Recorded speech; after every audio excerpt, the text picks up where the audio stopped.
Halacha, having a lavan means to eat bread, to wash the bread and to sit down to a sit-down meal, but also to have meat and wine, including something of a festive nature. This is a special day. This is a special day. So just, that's some information about Rosh Chodesh, but here comes the real interesting part. Although I said for men, it's not really a day when you are forbidden to work. It's not really a day that one should not, should treat as a festival or even as an intermediate day. That's the halakha. But there is a unique group of people that have been awarded or rewarded with the festival of Rosh Chodesh, and that's the women. For women, for the Jewish women, this day is a festive day. In fact, it says women are discouraged from doing even basic non-essential household chores, such as even like washing laundry. You can do it another day, unless of course you need it for that day for the child. And there again, the halachic codifiers and the rabbis and the responsa talk about it back and forth. What could a woman do? What should a woman do? Not do? Why were women awarded this special, beautiful day once every month as their special holiday and not the men? Because the men sinned with the golden calf. The women didn't. The women wanted no part of it. You remember, if you recall, Aaron said to the people, in his attempt to delay them from this crazy sin, from this crazy evil idea, he said, go to your wives and to your children and have them donate, have them part with the jewelry, knowing very well that your typical woman is not going to part with her jewelry, especially not for something crazy like that. And when you actually read the verse, it says, quote, they unloaded, meaning they took off their jewelry. Who is they? The same men. So the sages tell us, the women said to them, we don't want part of this. We're not going to do this. This is an evil thing. This is a sin. And the women had no part of it. It's the man who sinned. And as a reward, Hashem gave the women the special gift of Rosh Chodesh being their exclusive holiday. And that's why women celebrate Rosh Chodesh, and that's why you'll see, look around, go on the internet, in many, many places we have large communities, you have like the women groups and so on, they try to get together around Rosh Chodesh, because this is a reminder of how the integrity of Am Yisrael, of our people, and the integrity of our faith and the mitzvot were always upheld by the women, first and foremost. So it's not only a reward for the past, but it's a celebration of womanhood. Okay, so speaking about feminism, true feminism, okay, the true power of the Jewish woman in the Torah. So, do you have any questions? Anything? Anyone? Anything? Any observations? So, well, today already is the third. Okay, it's nightfall now, so we're going into the fourth night. This was 3 days ago.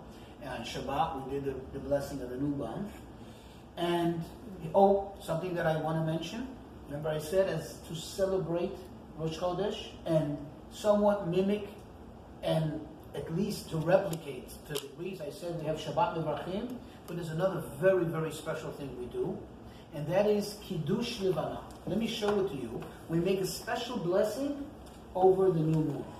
Okay? And without getting into too much detail, but just the general rules of it, is that this is ideally done between about the 6th or 7th night, and I'll give me a second to finish. The 6th and 7th night, up to like the 15th or maybe the 16th. In other words, in the time when you can see it's the moon in its full glory. The first couple of days of the month, although there are places where you can see already a sliver of the new moon, the re-emerging moon, but it's still not significantly big enough in order to be able to make a blessing over it. But as you approach the 6th, the 7th night, you can already see the moon.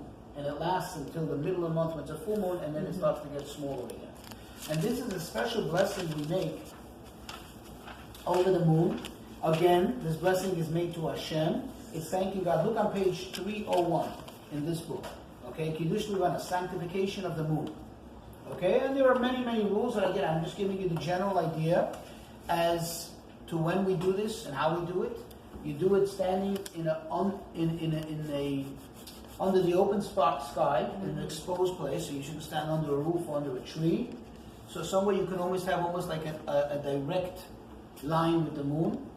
We ideally face east, but in a spot we were able to see the moon. Now, if it's a very cloudy day that you didn't see the moon, you didn't look at the moon, and you didn't actually see the moon as full glory, you can't say the blessing. This becomes a very big problem if it's a rainy season, especially in the Northeast. It can happen sometimes when you have some months where it's almost impossible to find that special moment when you can do the blessed sanctification on the new moon. And in this prayer, as if you read, take the time to read, you see that we bless God for making the two great luminaries, the sun, the moon, and for the promise of renewing the moon to its full glory. We know that when the moon and the sun and the moon were created, the Midrash tells us that the moon came to Hashem and said, why do you need to have two great luminaries? Hashem said, you will be smaller. Furthermore, we know now, and this is the reason why there are times when we see the moon and times when we don't see the moon. It seems to emerge and then it seems to disappear. That's because it depends on the sun for its light. It depends on its glow. It depends on something else, something bigger than itself. However, we know that when Mashiach comes, this will change for the better. The moon will not only be restored to its original size, but the moon will come to its great glory, that not only it won't need to receive light from the sun, to depend on the sun. In fact, it says it will be so powerful that it will be able to give light to the sun. And this is perhaps the reason why Hashem gave us this special mitzvah, and how everything that we do and celebrate depends on the moon. We, the Jewish people, are like the moon. How so? We, the Jewish people, during all these 3,000 years, even when we had some moments of glory living in Israel, but yet we were so small. We were, most times, would seem to be at the mercy of the nations around us. Or worse, at the nations that we live amongst. And we depend on their light, on their mercy. And no one recognizes us for the great people that we should be recognized as. When Mashiach comes, that will all change. Not only in spirit, not only psychologically and mentally, but literally. As we know, there will be the resurrection of the dead. Think about the millions and millions and millions of Jews that lived over all generations that will come back to life. So physically we'll be larger, whereas now we're a minority. Maybe 1% of the world population. Maybe, if. Okay? And that summarizes more or less, again, I say more or less. There's so much more to this. Every detail of what we spoke about to be discussed at length. One more thing I want to put in, that many actually treat the day before Rosh Chodesh, meaning Erev Rosh Chodesh, the eve of Rosh Chodesh, as Yom Kippur Katan, as a mini Yom Kippur. Meaning, there are those who actually even fast and say special order of prayers because it's a day that you can do tshuva. It's recommended even that if one lives in proximity to a burial site of a holy person, a holy tzaddik, to try to take advantage of that day, try to utilize that day to go. When I lived in New York, there was a period of time that I tried to go every Erev Rosh Chodesh, unless it fell on a Shabbat, and on Friday before, or whatever, to go to the Rebbe's gravesite to pray there for a good month. So that summarizes everything, and even though we already passed Rosh Chodesh by a few days, but we're still within the 3 days connected to Rosh Chodesh, so it's like we're still celebrating Rosh Chodesh. We're still in the beginning of the month, and within 3, it's still considered like as if it's part. It hasn't yet gone too far. So, happy Rosh Chodesh, happy month, and this is a very special month, the month of Shvat. In fact, the month of Shvat, I saw somewhere that it says that the 3 letters that make up the word Shvat can also serve as an acronym for the words Sheyu Bisurot Tovot, that this should be good tidings. So may it be so. It should be a very good month full of good tidings. Amen. Amen.